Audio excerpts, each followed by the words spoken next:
ರಾಜ್ಯ ಮತ್ತು ಕೇಂದ್ರ ಬಿಜೆಪಿ ವಿರುದ್ಧ ವಾಗ್ದಾಳಿ ನಡೆಸಿದ ಸಿಎಂ ಸಿದ್ದರಾಮಯ್ಯ, ಬಿಜೆಪಿ ಜೆಡಿಎಸ್ ಯಾವತ್ತಾದ್ರೂ ಅನ್ನಭಾಗ್ಯ ಯೋಜನೆ ಜಾರಿಗೆ ತಂದಿದೆಯಾ? ಅನ್ನಭಾಗ್ಯ ಜಾರಿಗೆ ತಂದದ್ದು ನಾನು.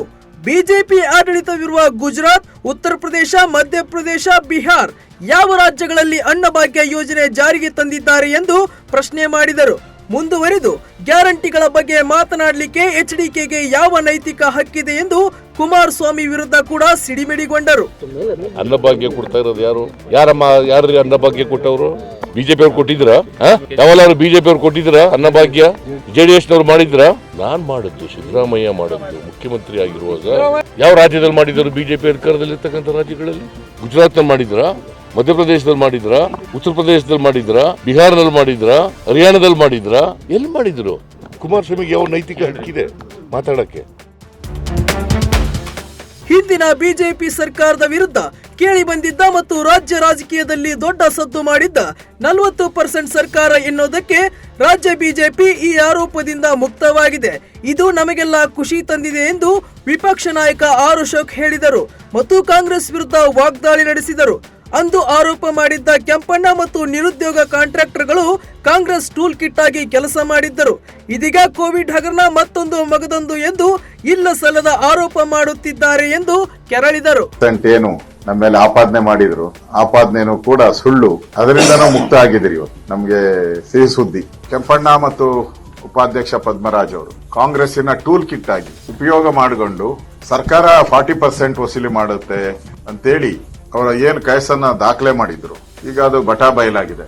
ನೀವು ಕೋವಿಡ್ ಹಗರಣ ಆಗಿದೆ, ಬೇರೆ ಬೇರೆ ಹಗರಣಗಳನ್ನ ಹೇಳ್ತಾ ಇದ್ದೀರಲ್ಲ, ಇದೆಲ್ಲ ಇದೆ.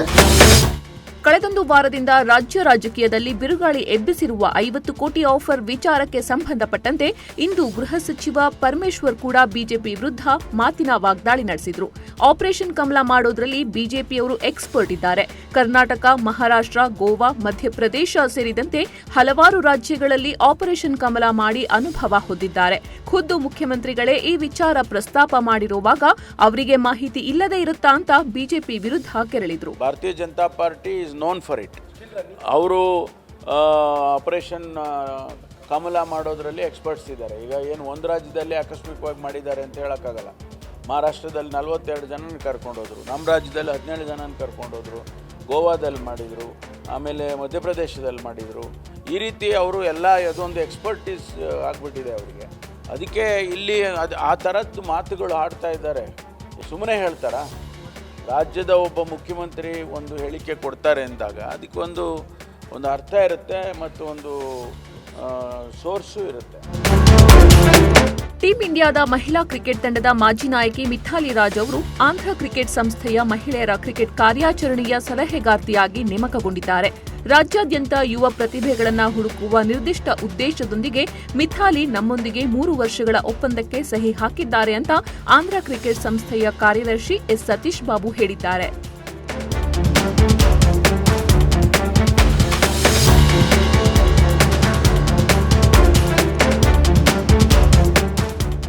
ಬಹುನಿರೀಕ್ಷಿತ ಬಾಲಿವುಡ್ ಚಿತ್ರಗಳ ಪೈಕಿ ಕಂಗನಾ ರನಾವತ್ ಅವರ ಎಮರ್ಜೆನ್ಸಿ ಕೂಡ ಒಂದು. ಲೋಕಸಭೆ ಚುನಾವಣೆ, ಸೆನ್ಸಾರ್ ಮಂಡಳಿಯ ಸರ್ಟಿಫಿಕೇಟ್ ವಿಳಂಬ, ಹೀಗೆ ಹಲವು ಕಾರಣಗಳಿಂದ ರಿಲೀಸ್ ದಿನಾಂಕ ಮುಂದೂಡಲ್ಪಡ್ತಲೇ ಇದ್ದ ಈ ಸಿನಿಮಾಕ್ಕೆ ಕೊನೆಗೂ ಬಿಡುಗಡೆ ಭಾಗ್ಯ ಸಿಕ್ಕಿದೆ. ಮಾಜಿ ಪ್ರಧಾನಿ ದಿವಂಗತ ಇಂದಿರಾ ಗಾಂಧಿ ಅವರ ಜೀವನಾಧಾರಿಸಿದ ಈ ಚಿತ್ರ ಈಗಾಗಲೇ ಕುತೂಹಲ ಮೂಡಿಸಿದೆ.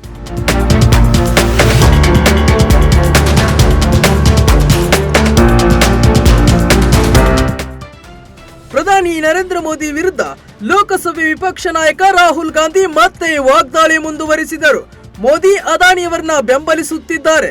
ಜನರ ಮೇಲೆ ಒತ್ತಡ ಹಾಕಲು ತನಿಖಾ ಸಂಸ್ಥೆಗಳಾದ ಐಟಿ, ಇಡಿ, ಸಿಬಿಐಗಳನ್ನ ಹೇಗೆ ದುರುಪಯೋಗ ಪಡಿಸಿಕೊಳ್ಳುತ್ತಿದ್ದಾರೆ ಎಂದು ನಮಗೆಲ್ಲ ಗೊತ್ತೇ ಇದೆ ಎಂದು ಮುಂಬೈ ವಿಮಾನ ನಿಲ್ದಾಣದಲ್ಲಿ ನಡೆದ ಘಟನೆಯೊಂದನ್ನು ನೆನಪಿಸಿ ಪ್ರಧಾನಿ ಮೋದಿ ವಿರುದ್ಧ ಮುಂಬೈಯಲ್ಲಿ ಸುದ್ದಿಗೋಷ್ಠಿ ನಡೆಸಿ ವಾಗ್ದಾಳಿ ನಡೆಸಿದರು. Everybody knows how Adani tendering process works. The whole country knows it. Okay, everybody knows how CBI is used, how ED is used, how Income Tax Department is used, how people are pressured. An example is sitting in front of you in Mumbai airport. It's there for everybody to see.